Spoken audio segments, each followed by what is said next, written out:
오늘 본문에서 다윗 이야기를 해야 되는데, 여러분 전도하러 나가실 때 있잖아요. 대학생 청년들 이제 단기 선교도 다녀왔는데 복음을 이야기해야 되잖아요. 옆에 있는 사람들한테. 그러니까 하나님을 소개해야 돼. 전혀 모르는 사람일 때 이야기를 해야 되는데 우리는 주로 무슨 얘기를 해요? 전도할 때 다 배워보셨죠? 전도할 때 어떤 내용으로 전도하는지, 뭐 사형리든 다리회화든 무엇을 얘기하게 돼 있어요? 예수 그리스도의 십자가를 이야기하게 되어 있거든요. 만약에 다윗처럼 예수님이 아직 안 오셨어요. 그런데 하나님을 소개해야 돼. 그럼 어떻게 얘기하시겠어요? 그러니까 우리가 복음을 전해야 되는데 예수님 이야기를 쏙 빼야 돼요. 아직 등장하지 않으셔가지고 앞에밖에 없어요. 그럼 무슨 얘기를 하실 거예요? 뭐가 떠오르세요? 오늘 다윗 이야기는요, 본문 1절에 보면 이렇게 써 있어요. 여호와께서 다윗을 모든 원수의 손과 사울의 손에서 구원하신 그날에 다윗이 이 노래의 말씀으로 여호와께 아뢰어. 다윗이 사울의 손에서 오랜 동안 쫓겨다니다가 왕이 됐죠. 그 다음에는 주변 민족들과 계속 전쟁을 치렀습니다. 그리고 우리가 지금 읽어나가고 있는 본문 아래서 압살롬의 반역과 세바의 반역이 계속해서 연달아 일어납니다. 오늘 본문이 그 뒤에 있는 건요, 아마 이 시를 다윗이 지었던 때가, 이 시로 노래했던 때가 그 모든 일을 겪은 그 이후에 다윗의 노년에 지은 시가 아닐까 하는 생각을 하고 있기 때문입니다. 본문의 내용은 시편 18편에도 똑같이 기록이 되어 있는데 한 절 빼고는 거의 동일합니다. 그게 다윗의 시 중에서 가장 긴 시에 속합니다. 다윗이 그동안 경험했던 하나님의 이야기가 다 이 안에 들어가 있어요. 다윗의 말년에 하나님을 이야기해야 한다면, 내가 여호와 하나님을 이야기해야 한다면 이렇게 이야기하겠다고 적어놓은 시가 오늘 사무엘하 22장의 내용입니다. 우리가 예수님을 못 만났으면 이렇게 복음을 전해야 되었을 거예요. 구약에 있는 복음 전도의 완전판입니다. 이게 하나님이신 거예요. 다시 한번 들어볼까요? 다윗의 처음 이야기는 그런 겁니다. 하나님을 언제 만나느냐의 이야기인데 오늘 본문 5절과 6절 말씀에 이렇게 써 있어요. 사망의 물결이 나를 두르고 불의의 창수가 나를 두렵게 하였으며 스올의 줄이 나를 두르고 사망의 올무가 내게 이르렀도다. 다윗이 처한 상황이 이러는 거예요. 사망이라는 그 가장 극단적인 어려운 상황들이 죽음의 물결처럼 나를 에워싸고 있는 형태가 있다는 겁니다. 통제 불가능한 폭풍우가 치는 바다, 이런 생명을 위협하는 일들이 내 환경을 이루고 있습니다. 사망과 또 죽은 자들이 거한다고 생각됐던 스올은 사실 같은 말인데 이 죽음을 상징하는 단어가 시 형태이기 때문에 의인화되어 있어요. 그래서 사냥꾼처럼 의인화돼서 이 죽음과 사망이 지금 무엇을 하려고 하냐면 나에게 올무를 놓고 있는 거예요. 덫을 놓는 거죠. 잡아 죽이려고 계획하는 거예요. 우리의 환경이 단순히 어려운 것뿐만이 아니라 그 어려움과 그 악한 상황들이 나를 죽이기 위해서 노력하고 있다는 것이 분명하게 드러나는 것이 우리를 둘러싼 환경입니다. 다윗은 그때 하나님의 제일 중요한 특징 한 가지를 이야기하는 거예요. 7절 말씀에 보면 내가 환난 중에서 여호와께 아뢰며 나의 하나님께 아뢰었더니 그가 그의 성전에서 내 소리를 들으시며 나의 부르짖음이 그의 귀에 들렸도다라고 이야기합니다. 이것이 제일 중요한 첫 번째 특징입니다. 우리가 부르짖으면, 환난 중에서 부르짖으면 들으시는 거예요. 그 부르짖음을 들으신다는 거예요. 이게 너무나 중요한 이야기입니다. 왜냐하면 비교 대상이 있기 때문에 그렇습니다. 엘리야가 아합 왕들의 밑에 있던 선지자들, 바알의 선지자들과 또 아세라 선지자들과 대결했던 장면 기억나시죠? 사람들이 비가 오지 않아서 가뭄으로 고통받고 있었어요. 모든 사람에게 똑같은 고통이 찾아왔습니다. 그 고통 가운데 신을 찾아야 돼요. 이 바알과 아세라 선지자들이 어떻게 해요? 어떻게 찾아요? 소리를 지르죠. 노래도 부르고 바알을 깨워야 되니까 막 피도 흘리면서 여러 가지 자극적인 행동을 합니다. 엘리야는 어떻게 해요? 제물 놓고 하나님 한 번 부르시죠. 제일 중요한 차이가 뭐냐면 이방 우상들의 방식은요, 그 신을 만족시키는 무언가를 해야 돼요. 제물을 드리든지 신을 자극할 만한 어떤 행동들을 해서 그 신의 마음을 움직여야 되는 거예요. 근데 여러분, 사망의 위협이 우리에게 닥칠 때, 우리가 그 힘든 상황 가운데 맞닥뜨렸을 때 만약에 엄청난 제물을 드려야 응답을 받아요. 그 정도 예물 드려서 안 돼. 많이 내야 돼. 그래야 들어주세요. 그러면 누가 구원받을 수 있어요? 부자였는데 쫄딱 망한 게 위협이잖아요. 그럼 부자였어도 안 되는 거잖아요. 그 위험한 상황 가운데 누가 하나님의 귀에 들리게 말할 수 있어요? 그런 조건이 필요하다면 다윗의 이야기는 그런 게 없어요. 부르짖는 거예요. 환난 가운데 부르짖으면 하나님께서 들으시는 거예요. 네가 무슨 예물을 드리는지 중요하지 않습니다. 하나님을 만족시키는 무슨 행동을 하는지 중요하지 않아요. 부르짖으면 들으시는 거예요. 이게 우리 하나님의 가장 중요한 첫 번째 특징입니다. 여기서 이야기가 시작되는 거예요. 본문의 이야기를 메시지 사역으로 한 번 더 읽고자 합니다. 좀 시니까 우리 개역개정 성경이 시처럼 번역이 안 돼 있어가지고 시의 느낌을 살려서 한 번 더 읽어보고자 합니다. 시편 18편 6절 말씀입니다. 평행본문으로 메시지 번역을 한번 읽고자 합니다. 시작. 이리도 험악한 세상 나는 하나님께 외쳤다. 도와달라고 부르짖었다. 그랬더니 하나님께서 그분의 왕궁에서 들으셨다.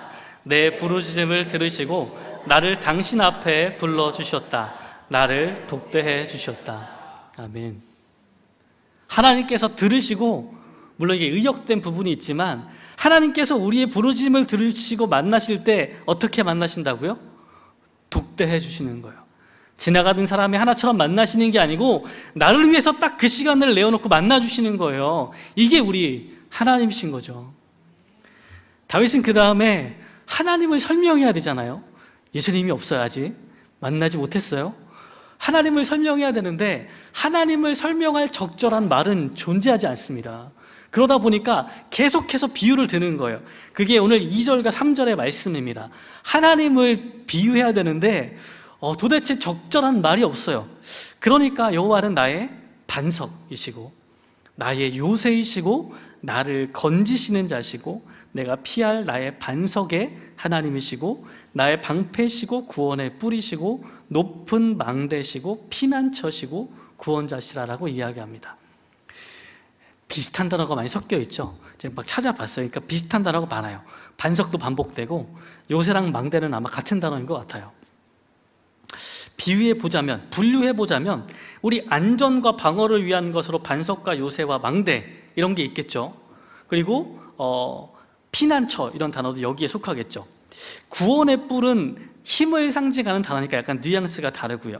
결국은 하나님께서 우리를 구원해 주셨다, 건져 주셨다가 여기에 핵심입니다. 하나님께서 자기 백성에게 안정과 안전함을 주시는 반석이라는 고백입니다.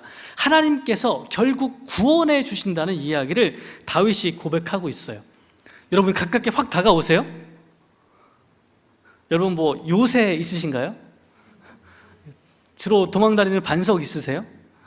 그런 거 없으면 이게 잘 와닿지 않아요. 그래서 다윗이 이 설명 갖고 부족한 거예요. 하나님을 소개해야 되는데 이렇게 얘기한다고 못 알아들을 것 같은 거예요. 우리보다는 비슷한 상황에 있겠죠. 그 당시 사람들이 전쟁을 많이 겪고 많이 피난을 가다 보니까 이 이야기가 훨씬 와닿았을 거예요. 그런데 이 정적인 명사들 가지고는 설명이 안 되는 게 있어요. 그래서 다시 한번 설명합니다. 내용은 비슷하지만 이번에는 동사로 설명해요. 32절부터 37절까지 말씀을 띄워주시면 32절과 33절은 비슷합니다. 여호와 외에 누가 하나님이며 우리 하나님 외에 누가 반석이냐? 하나님은 나의 견고한 요새시다라고 이야기합니다. 앞에 내용과 똑같죠? 근데 이제 동사가 시작이 돼요. 첫 번째 동사는 뭐냐면요, 하나님이 나를 안전한 곳으로 인도하신다는 거예요. 하나님이 요새이신 거예요. 요새이신데 그게 끝이 아니고 그 요새로 나를 인도해 주신다고 이야기하는 거예요. 여러분 좀 도망 좀 쳐보셨어요? 술래잡기 이런 거 해보셨나요? 술래가 쫓아오면 숨어야죠. 근데 약간 그 동네에서 하다 보면 술래가 쫓아오기 힘든 곳들이 몇몇 군데가 있죠. 꺾으면 잘 못 쫓아오는 데들을 발견해 놓고 저기를 나의 아지트를 삼습니다. 저기 가서 숨어 있으면 잘 못 발견하거나 내가 도망칠 길들이 있어요. 근데 문제는 순례가 너무 빨라. 그럼 어떻게 해요? 가다가 잡히죠. 하나님께서 우리의 요새가 되시고 반석이 되시고 피난처가 되신다고 했는데 내가 거기까지 숨으러 갈 힘이 없으면 어떻게 해요? 내가 도망칠 능력도 없으면 어떻게 해요? 다윗은 그래서 이 첫 번째 동사로 우리를 그 반석으로 인도해 주신다고 이야기해요. 반석으로 도망칠 수 있는 능력도 누가 주시는 거예요? 하나님이 주시는 거죠. 이게 우리 하나님이신 거예요. 두 번째 동사는요, 그 발을 암사슴 발 같게 하신대요. 물론 찾아보면 그 동네에 사슴이 없대요.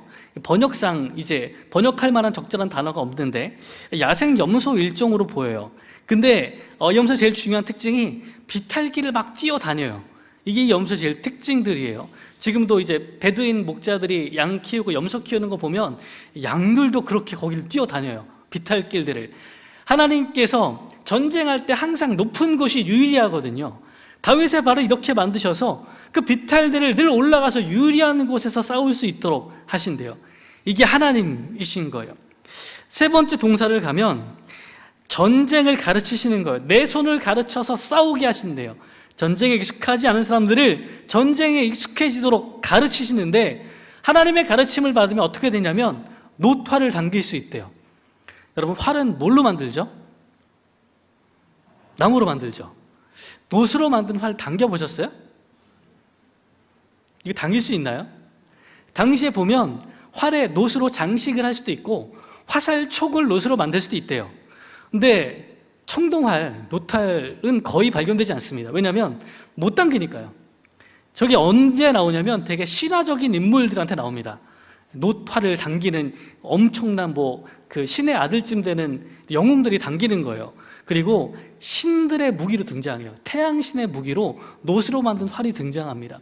약간 과장이 있지만 다윗은 사람이 쉽게 당길 수 없을 만한 무기를 당기는 힘을 하나님께서 우리를 가르쳐서 주신다고 이야기하고 있는 거예요. 전쟁에서 이길 수 없을 것 같은 일들 가운데 그것들을 이길 수 있는 힘들을 허락해 주신다고 고백하는 거죠. 그 다음 동사는 주께서 구원의 방패를 내게 주셨다라고 이야기합니다. 그런데 왕이 전쟁에 나갈 때요, 우리가 흔히 생각하는 거는 한 손 검과 방패를 생각하고 계시잖아요. 그런데 왕과 또 위대한 장수가 전쟁에 나갈 때 방패를 따로 드는 경우가 발견이 됩니다. 다윗과 골리앗이 싸울 때 기억하시죠? 골리앗 방패 누가 들었어요? 앞에 방패 든 자가 따로 있습니다. 골리앗은 무장하고 무기만 들고요, 방패는 앞에서 드는 거예요. 왕들도 비슷했대요. 방패 드는 자가 따로 있었어요. 무기 드는 자가 따로 있었다는 말입니다. 그러니까 이 이야기는 하나님께서 구원의 방패를 다윗에게 들라고 주신 게 아니라 하나님께서 방패를 드시고 그 앞에 서셨다고 해석해야 맞는 거예요. 전쟁에서 눈먼 화살이 날라와요, 안 날라와요? 근데 다윗이 활 쐈어요, 돌 던졌어요? 물매에 던졌잖아요. 이유는 활이 안 맞아서 물매에 던진 거예요. 당시 기술이 안 좋아서 활 쏴서 목표물에 잘 안 맞으니까 더 정확한 돌을 던진 겁니다. 근데 그 안 맞는 활이 전쟁 가운데, 난전 가운데 막 쏟아져 오면 어디 맞을지 쏜 사람도 모르는데 맞을 수 있잖아요. 근데 다윗의, 여러분, 전쟁의 기록 봤을 때 다윗 활 맞은 적 있어요, 없어요? 없어요. 돌 맞은 적 있어요, 없어요? 없어요. 왜요? 하나님께서 막아주셨으니까요. 다윗은 그 고백을 하는 겁니다. 하나님께서 내 방패가 되셔서 내게 날라오는 그 눈먼 많은 것들을 막아주신 거예요. 이게 하나님의 도우심이라는 겁니다. 그 마지막 다섯 번째 동사는 내 걸음을 넓게 하시고 발이 미끄러지지 않게 하셨다고 합니다. 나중에 한참 후대 로마군의 장화에 보면 진영을 딱 잃었을 때, 충격을 받았을 때 밀리지 않도록 발에 이제 스파이크가 달려 있습니다. 밀리면 안 되는 거예요. 근데 다윗 시대에는 뭐 그런 기술 없습니다. 전쟁하다가 미끄러지는 경우도 아주 많고 밀려 넘어지는 경우도 종종 있었다고 이야기를 하는 거죠. 근데 하나님께서 그 발이 미끄러지지 않게 보호해 주셨다고 고백합니다. 여러분, 명사의 이야기만 들을 때랑 동사로 하나님이 하신 이야기를 하나씩 꼽아볼 때랑 다르게 느껴지세요? 다윗이 하나님을 설명해야 되는데 자기가 경험한 하나님 외에는 설명할 방법이 없는 거예요. 그런데 명사로만한 설명이 불가능해요. 나한테 하신 일들을 다 이야기해야만 그분이 나를 구원해 주신다는 말이, 그분이 나를 도와주신다는 말이 실감나기 때문입니다. 우리가 시를 읽기 때문에 다시 한번 시를 읽을 겁니다. 시편 18편 31절에서 35절 말씀에 우리가 방금 읽었던 이야기를 실감나게 적어놨습니다. 한번 같이 읽어볼까요? 하나님 같은 신이 있느냐? 우리의 반석이신 그분 같은 신이 내 손에 무기를 쥐어주시고 똑바로 겨누게 하시는 하나님 같은 신이 나 사슴처럼 뛰며 산 정상에 올랐다. 그분이 내게 싸우는 법을 가르쳐 주셨다. 나 청동활도 당길 수 있다. 주님은 내게 구원을 갑옷처럼 입혀주십니다. 굳센 팔로 나를 붙드시고 부드러운 손길로 나를 어루만지십니다. 주께서 내가 선 땅을 든든하게 하시니 내가 확고히 서서 흔들리지 않습니다. 아멘. 이런 신이 어디 있겠어요? 다윗은 그런 신을 이야기합니다. 이런 신께서 함께 하신다는 것을 믿게 되면 우리 안에 있는 생명력이 살아나게 돼요. 죽음의 위협 가운데 소심해졌던 마음들이 다시 커지기 시작합니다. 시편 18편 28절과 29절에서 다윗은 이렇게 노래합니다. 주께서 나의 등불을 켜시며 여호와 내 하나님이 내 흑암을 밝히시리이다. 당시 사람들은 몸 안에 불이 있다고 생각했어요. 생명력을 상징하는 불이 있다고 생각해서 생명력이 왕성할 때 그 불이 밝고 생명력이 꺼져갈 때 그게 약하다고 이야기했는데, 등불을 켜신다는 이야기는 나의 생명력을 강하게 하신다는 이야기예요. 그리고 그 빛이 밝으면 우리 눈을 통해 나가서 밖에 있는 것들을 꿰뚫어 본다고 생각했거든요. 우리 안에 빛이 밝기 때문에 흑암도 어둡지 않은 거죠. 하나님께서 우리와 함께 하실 때, 그 하나님이 우리를 구원하려고 하실 때에 29절 말씀처럼 하나님을 의뢰하는 사람은 어떻게 하게 돼요? 불리한 상황이지만 적군을 향해 달려가는 거예요. 불리한 상황인데 성벽을 뛰어넘는 일들을 하는 겁니다. 이게 주님을 의지하는 사람의 제일 중요한 행동들이에요. 여호와를 의지한다고 말했는데 밖에 나가서 아무것도 안 해. 집 밖에 나가면 무섭잖아요. 아무것도 안 해. 하나님을 의뢰한다고 말했는데 아무런 행동을 하지 않아요. 이거는 뭔가 이상한 거예요. 하나님을 의뢰하는 사람은 행동이 변화되기 시작하거든요. 다윗의 결론은 그렇습니다. 하나님이 우리를 구원하시는 거예요. 본문 17절과 18절 말씀에 이렇게 이야기합니다. 그가 위에서 손을 내미사 나를 붙드시며 많은 물에서 나를 건져내셨도다. 나를 강한 원수와 미워하는 자에게서 건지셨으며 그들은 나보다 강했기 때문이로다 라고 이야기합니다. 하나님이 손을 뻗어서 건져내시는 거예요. 구원하실 때에는 항상 우리보다 적이 강한 것을 전제로 합니다. 내가 지고 있는 상황이에요. 다시 이걸 시로 바꿔서 한 번 더 읽어볼게요. 시편 18편 16절에서 19절 말씀입니다. 제가 읽겠습니다. 그러나 그분께서 나를 붙잡아 주셨다. 하늘에서 바다까지 손을 뻗어 끌어올려 주셨다. 그 증오의 바다, 원수가 일으킨 혼돈에서부터, 내가 빠져든 그 공허로부터 쓰러진 나를 그들이 걷어찼으나 하나님께서 내 곁을 지켜주셨다. 그분께서 나를 탁 트인 들판에 세워주셨다. 나 구원받아 거기 섰다. 놀라운 사랑이요. 하나님께서 우리를 구원해 주시는데, 아까 말씀드렸죠. 그분이 반석이 되시는데 그냥 거기 계시는 것이 아니라 우리를 인도해서 거기까지 이끌어 놓으신대요. 그 말씀을 바꿔 말하면 저 하늘에 계신 하나님께서 우리를 가만히 보시고 있는 게 아니라 손을 내려서 뻗어서 붙잡으신대요. 그 하늘에서 저 사망의 바닥까지 손을 뻗어서 우리를 붙잡으시고 우리를 끌어올려 주신대요. 이게 하나님의 구원입니다. 적이 우리보다 강하잖아요. 사망의 혼돈이 우리를 둘러싸고 있잖아요. 우리보다 강한 적이 이미 우리를 이겨서 우리를 쓰러뜨리고 걷어차고 있는 상황이에요. 그 가운데 하나님께서 우리와 함께 하시겠다 말씀하는 겁니다. 우리를 탁 트인 들판에 세워주신대요. 탁 트인 들판은 뭐가 생각나세요? 우리 첨성대 일대, 계림 일대 들판 생각나시나요?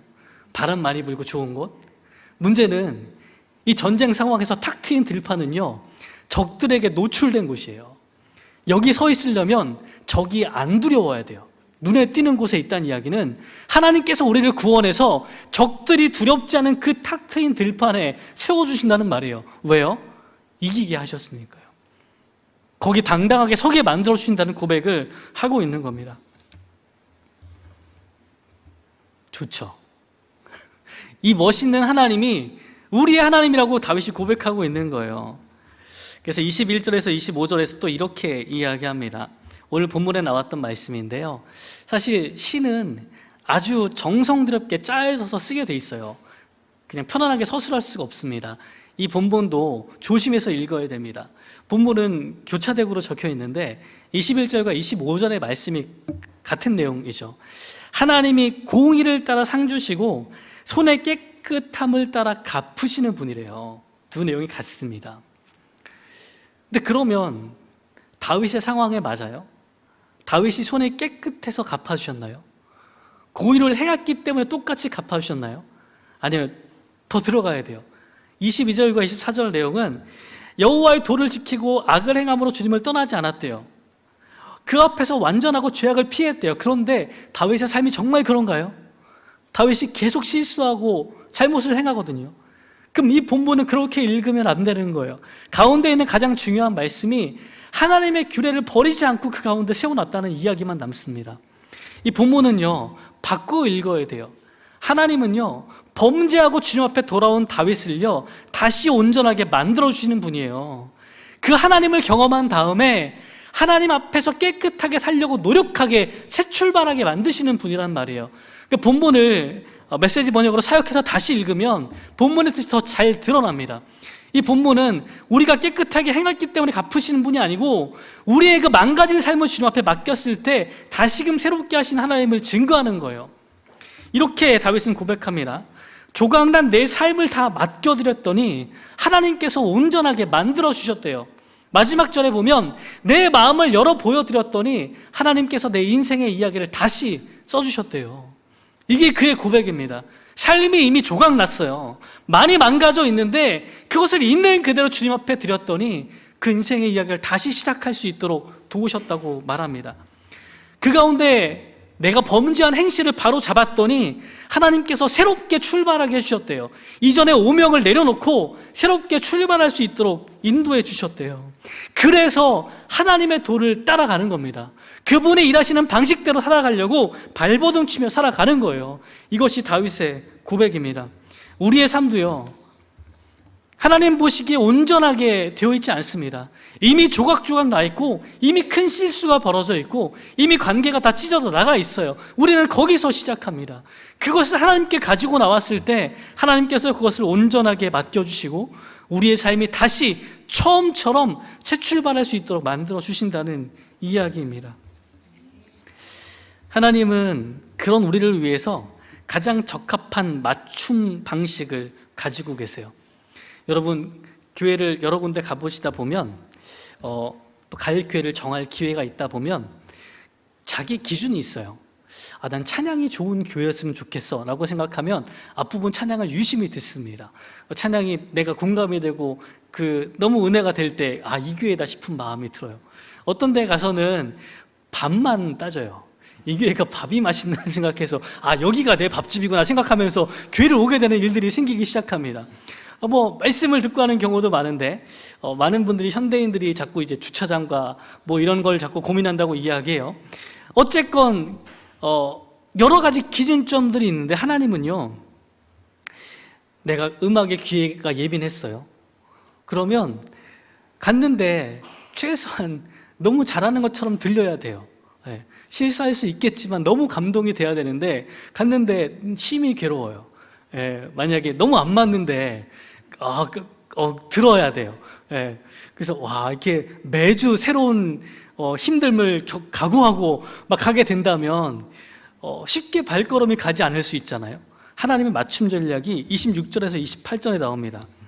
뭐라고 이야기하시냐면 자비한 자에게는 뭘 보여주신대요? 고마워하시나요? 하나님이 자비를 추구하는 사람에게는 자비하심을 보여주신대요. 하나님처럼 자비하신 분이 없는 거예요. 완전한 사람에게는요, 더 완전하신 하나님을 보여주신대요. 깨끗한 자에게는요, 도덕적으로 흠이 없는 사람에게는요, 더 흠이 없는 하나님을 보여주신대요. 너무 놀랍죠? 한국 교회가 이걸 욕먹거든요. 도덕적이지 않아서, 윤리적이 않아서 욕먹고 있는데, 하나님은 원래 어떤 분이라고요? 깨끗한 자에게는 더 깨끗한 하나님을 보여주신대요. 사람의 기준보다 훨씬 높은 하나님의 기준으로 그를 만족시키시는 거예요. 하나님께서 곤고한 백성은 어떻게 하시는 거예요? 더 곤고하게 나타나시나요? 아니요, 여기는 구원해 주시는 거예요. 하나님께서 각 사람이 기대하는 가장 좋은 것들로 보여주시면서 그들을 만족시키는 분이라 이야기하십니다. 이제 말씀을 정리해야 됩니다. 여러분, 예수님과 십자가 이야기를 안 했어요. 다윗이 평생 경험한 하나님의 이야기를 했습니다. 여러분, 이 하나님 믿고 싶으세요? 안 되나요, 이거? 이렇게 멋있는데? 다윗이 이렇게 이야기하는 건요, 우리 삶에 다가오셔서 구원하시는 그분을 노래하고 싶은 거예요. 그분을 이야기하고 싶은 겁니다. 그럼 그렇게 노래하는 데에는 이유가 있죠. 그 구원하시는 하나님을 이야기하는 데에는 목적이 있습니다. 그 목적은요, 본문 40절에 있습니다. 다윗에게는 이게 목적이었어요. 40절에 뭐라고 이야기하냐면, 주께서 내게 전쟁하게 하려고 능력으로 내게 띠를 띄우셨다고 이야기합니다. 이스라엘이 많은 민족들의 압제 가운데 있었거든요. 이제 왕이 필요하고 그 나라를 세울 사람이 필요합니다. 다윗을 왕으로 세우시면서 뭐 하라고 시키신 거예요? 전쟁하라고 부르신 거죠. 여러분, 우리를 어떻게 부르셨을까요? 전쟁하라고 부르셨나요? 누구랑 싸우시려고요? 네. 하나님께서 우리를 불러오셨는데 우리 상황에 맞는 사명으로 불러오셨어요. 우리에게 하나님의 능력들을 주시고 비전을 발견하게 하시고 이 땅에서 맡은 사명을 감당하라 부르셨습니다. 그 다음에 다윗에게 어떻게 하셨어요? 능력을 더해 주시니까, 능력으로 띠띠워 주시니까 30절 말씀에 다윗이 적진으로 달리고 성벽을 뛰어넘잖아요. 하나님께서 우리를 사명으로 부르신 다음에 능력으로 띠띠워 주시면 어떻게 되는 거예요? 불리한데 적진을 향해 달려가는 거예요. 앞에 장애물이 있는데 뛰어넘는 거예요. 이게 하나님께서 우리를 사용하시는 비결입니다. 여러분, 신앙생활 시작했는데 하나님을 의지한다 말했는데 적들이 있으면 피해 가시나요? 장애물이 있으면 돌아가시나요? 하나님께서 우리에게 능력으로 띠띠우시면 어떤 일이 발생한다고요? 불리한데 뛰어들어요. 장애물이 있는데 뛰어넘어요. 여러분, 신앙생활 할 때 연말이 아직 안 다가왔는데 연말마다 제가 이제 여러 사역에서 필요한 자리가 너무 많다고 제가 권하거든요. 그럼 사역을 권할 때 항상 뭐가 있어요? 장애물이 있죠. 아무도 쉽게 오케이 안 하시더라고요. 장애물이 있어요. 어려운 상황이 있어요. 근데 사명이 있으면 어떻게 해야 되는 거예요? 뛰어가야죠. 뛰어넘어야죠. 교회 사역뿐 아니라 하나님께서 나를 부르신 삶의 목적에 있어서 장애물들이 있죠. 우리 사랑하는 청년들이 취업해야 되는데 취업길이 너무 힘들거든요. 하나님께서 특별한 목적으로 부르셨다고 이야기하는데 안 뽑아주잖아요. 원서를 그렇게 썼는데 장애물이 있잖아요. 수많은 원수가 있고 나를 억누르는 장애물들이 있습니다. 그 사명을 이루기까지 하나님께서 어떻게 하신다고요? 능력으로 띠띠워 주신대요. 그럼 그 다음 길은 뭐예요? 절망하지 말고 달려가야죠. 비단 그뿐일까요?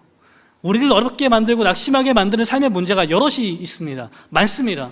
신앙생활을 하는데 월요일 시작하면 마음이 눌려있어요. 답답해요. 출근하기 싫습니다. 나가기 싫어요. 하나님께서 하시는 말들 감당하기 어렵습니다. 하나님께서 우리에게 어떻게 하시는 분이라고요? 우리를 구원하신 하나님께서 그 장애물들 가운데 달려가게 하시고 뛰어넘게 하신다고 말씀합니다. 여러분, 그 하나님 믿으시나요? 달려갈 준비가 되셨나요? 아멘. 그 하나님을 믿는 다윗이 시편 18편 1절에서 이렇게 고백합니다. 오늘 호산나 찬양대 찬양의 핵심 가사였죠. 나의 힘이 되신 여호와여, 내가 주를 사랑하나이다. 우리는 다윗이 소개한 이 하나님을 사랑하는 거예요. 우리를 구원하기를 기뻐하시는 그 하나님을 사랑합니다. 그 믿음의 고백처럼 우리의 내일의 삶이 하나님께서 주시는 힘으로 말미암아 달려가는 삶, 뛰어넘는 삶 되기를 주님의 이름으로 축원합니다. 기도하겠습니다. 하나님, 주님을 믿는다 말하면서, 주님을 의지한다 말하면서 사실 아무것도 하지 못하는 낙심한 삶 가운데 있을 때가 있습니다. 용기가 나지 않고 삶의 현실이 너무 어렵고 다윗이 고백한 사망과 스올이 우리를 덮치는 것처럼 우리의 삶이 막막할 때가 너무 많습니다. 주님, 우리가 그 가운데 부르짖습니다. 주님께서 그 부르짖음에 응답하시는 분이라 하셨으니, 우리를 독대하시는 분이라 말씀하셨으니, 우리가 부르짖을 때 주여 응답하여 주시고 다윗에게 드러내셨던 것처럼 그 사랑하는 자에게 능력으로 더해 주시는 것들을 경험할 수 있도록 인도하여 주시옵소서. 우리가 여기 머물러 있지 않기를 원합니다. 낙심하여 주저하지 않게 하여 주셔서 우리가 다시 그 사명을 놓고 그 길을 달려가며 하나님 그 어려움을 뛰어넘는 사람들 될 수 있도록 인도하여 주시옵소서. 우리에게 능력을 더하시는 그분을 믿으며 주님을 사랑한다 고백하는 사람들 될 수 있도록 인도하여 주시옵소서. 이 모든 말씀 예수님의 이름으로 기도드리옵고, 이제는 우리 주 예수 그리스도의 은혜와 하나님 아버지의 변함없는 사랑하심과 성령님의 동행하심이 다윗의 고백처럼 우리에게 힘을 주시며 용사로 그 사명을 감당하게 이끌어주시는 하나님을 믿고 따라가기로 결심하는 사랑하는 모든 경주들에게, 성도들 위해, 이 자리에 함께한 주님의 백성들 위해 이제로부터 영원토록 함께 하시기를 간절히 축원하옵나이다.